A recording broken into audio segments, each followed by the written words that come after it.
Voici la lecture des 20 premiers textes du Tao Te Ching, la voie et sa vertu de Lao Tzu.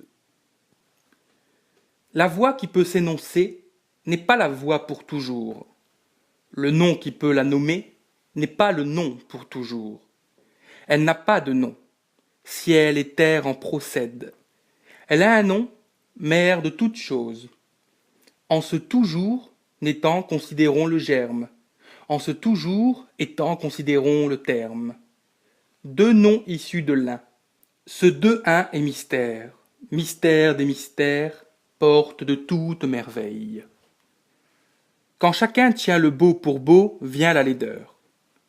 Quand chacun tient le bon pour bon, viennent les mots. Étant et n'étant pas s'engendrent. Aisé malaisé se parfont. Long et court renvoient l'un à l'autre. Haut et bas se penchent l'un vers l'autre. Voix et son consonnent ensemble. Devant et derrière se suivent. Le sage gouverne par le non-faire. Il enseigne par le non-dire. Il ne refuse rien à la foule des êtres. Mais il nourrit chacun sans se l'approprier. Il accomplit sa tâche sans s'en prévaloir. Il achève son œuvre sans s'y attacher. Et comme il ne s'y attache pas, il se maintient. N'exalte pas les hommes de mérite, on cessera de batailler.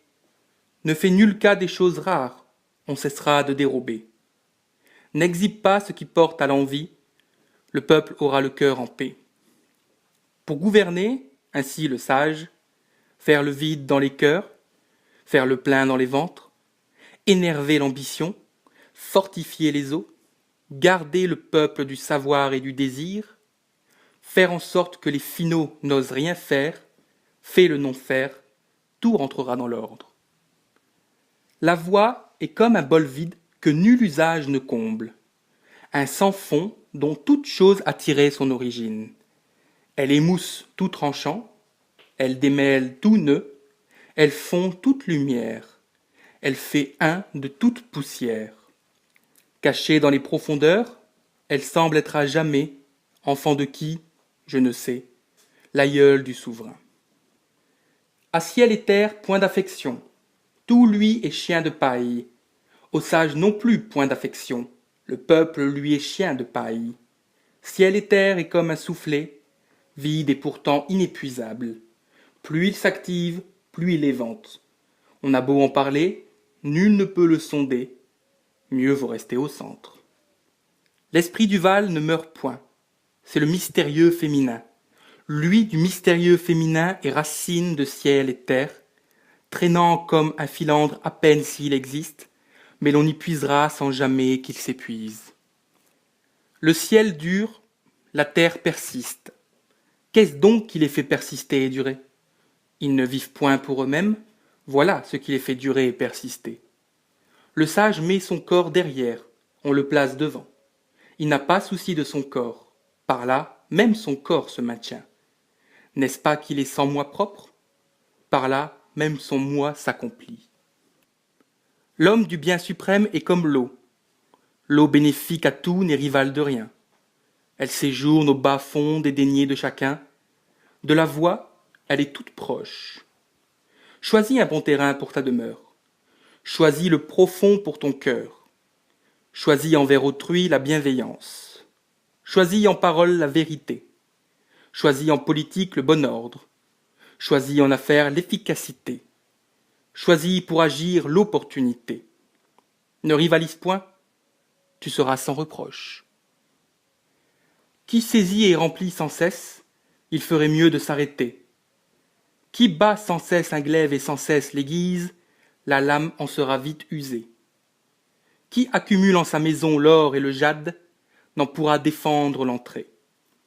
Qui tire orgueil de la richesse et des honneurs, tend l'échine aux calamités. Besogne faite, va-t'en. Telle est la voie du ciel. Peux-tu faire à ton âme embrasser l'un dans une union indissoluble? Peux-tu, en concentrant ton souffle, devenir aussi souple qu'un nouveau-né? Peux-tu purifier ta vision interne jusqu'à la rendre immaculée? Peux-tu chérir le peuple et gouverner l'État sans user de subtilité? Peux-tu ouvrir et clore les battants du ciel en jouant le rôle féminin? Peux-tu tout voir et tout connaître en cultivant le non-agir? Élève les êtres, nourris-les sans chercher à les asservir. Œuvre sans rien revendiquer, sois un guide et non pas un maître. Voilà la vertu mystérieuse. Bien que 30 rayons convergent au moyeu, c'est le vide médian qui fait marcher le char. L'argile est employée à façonner des vases, mais c'est du vide interne que dépend leur usage. Il n'est chambre où ne soient percées portes et fenêtres, car c'est le vide encore qui permet l'habitat. L'être a des aptitudes que le non-être emploie. Les 5 couleurs aveuglent l'œil. Les 5 tons assourdissent l'ouïe. Les 5 saveurs gâtent le palais. La course et la chasse étourdissent. Les biens rares poussent au mal. Aussi le sage s'occupe-t-il de son ventre et non pas de son œil. Il préfère l'interne à l'externe. Accueille grâce et disgrâce comme une surprise. Choisis la tribulation comme ton propre corps. Comment faut-il entendre accueille grâce et disgrâce comme une surprise? La grâce est supérieure, la disgrâce est inférieure. Les obtenir est une surprise, les perdre aussi est une surprise. Ainsi faut-il entendre accueille grâce et disgrâce comme une surprise. Comment faut-il entendre choisis la tribulation comme ton propre corps? La tribulation vient de ce que j'ai, un corps. Si je n'ai plus de corps, où la tribulation pourrait-elle m'atteindre? Ainsi faut-il entendre choisis la tribulation comme ton propre corps. Qui tient pour excellent de se donner au monde qu'on lui prête le monde? Mais qui cède à l'amour en se donnant au monde qu'on lui donne le monde? Ce n'est pas ton œil qui pourrait le voir, son nom est sans forme. Ce n'est pas ton ouïe qui pourrait l'entendre, son nom est sans bruit. Ce n'est pas ta main qui pourrait le prendre, son nom est sans corps. Triple qualité insondable, et qui se fond dans l'unité. Sa portion supérieure n'est point illuminée, sa portion inférieure n'est point obscure. Il se meut sans cesse, innommé, jusqu'à ce qu'il ait fait retour dans le royaume de 100 choses, forme informe, image sans corps, évanescente illusion. En l'accueillant, tu ne vois pas sa tête. En le suivant, tu ne vois pas sa queue. Prends les rênes de la voie antique, et tu tiendras en main les contingences présentes. Savoir ce qui fut au principe est le point nodal de la voie. Le gouverneur des temps anciens était subtil, perçant, merveilleux et profond. Trop profond pour être sondé. Je suis bien audacieux de tracer sa figure. Il était hésitant comme l'est en hiver celui qui passe un gué. Timide comme un homme en butte à ses voisins de tous 4 côtés. Circonspect comme un invité. Cédant comme un glaçon qui fond. Pur et simple comme un bloc vierge. Vide comme l'est une vallée. Mêlé comme un étang boueux. Qui du mêlé au clair s'est passé sans bouger? Qui de l'inerte à l'animé en se mouvant? Celui qui a la voix n'essaie point d'être comble. Et comme il n'est pas comble, il subit l'usure des ans sans décliner. Atteins suprême vacuité, et maintiens-toi en quiétude. Face à l'agitation fourmillante des choses, je contemplerai leur retour.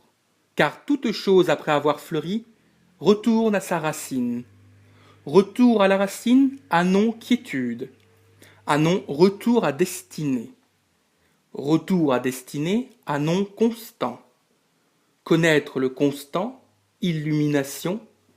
Ne pas connaître le constant, c'est courir aveugle au malheur. Qui connaît le constant embrasse et saisit tout.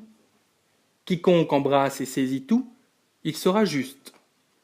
Étant juste, sera royal. Étant royal, sera céleste. Étant céleste, fera un avec la voix.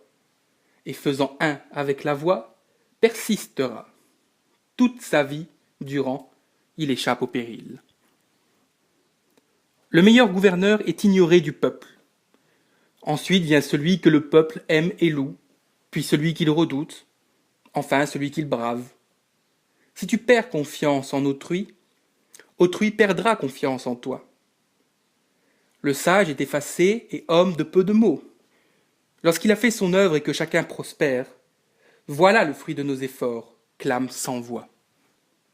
Quand la grande voix fut laissée, naquirent l'amour et la justice. Avec la raison et l'esprit, naquirent de fiefés hypocrites. Du discorde des six parentés, piété du Fils, amour du Père, de désordre et nuit au royaume, loyauté. Laisse là ta sagesse et ton intelligence. Le peuple en tirera 100 fois plus de profit. Laisse là ta justice et ton humanité. Tu verras refleurir l'amour de père à fils. Laisse là ta cautèle et ton esprit de lucre. Tu verras disparaître escroc et malandrin. Toutefois, ces trois préceptes sont accessoires. Pour gouverner, il faut saisir le simple et embrasser le primitif, réduire son moi et brider ses désirs. Abandonne l'étude et par là le souci. En quoi diffère oui et non? En quoi diffère bien et mal? Ce qui effraie autrui, dois-je m'en effrayer? Quelle insondable absurdité! Chacun s'échauffe et se dilate, comme s'il festoyait au sacrifice du bœuf, ou qu'il montât sur les tours du printemps. Moi seul demeure en paix, imperturbable, comme un petit enfant qui n'a pas encore ri. Détaché comme un sans-logis, chacun amasse et thésaurise. Moi seul je parais démuni. Quel innocent je fais, quel idiot je suis. Chacun paraît malin, moi seul me témeuté. Fluctuant comme la mer, je vais et viens sans cesse. À chacun quelque affaire, moi seul je m'en abstiens. Incivil et têtu, pourquoi si singulier? Je sais téter ma mère.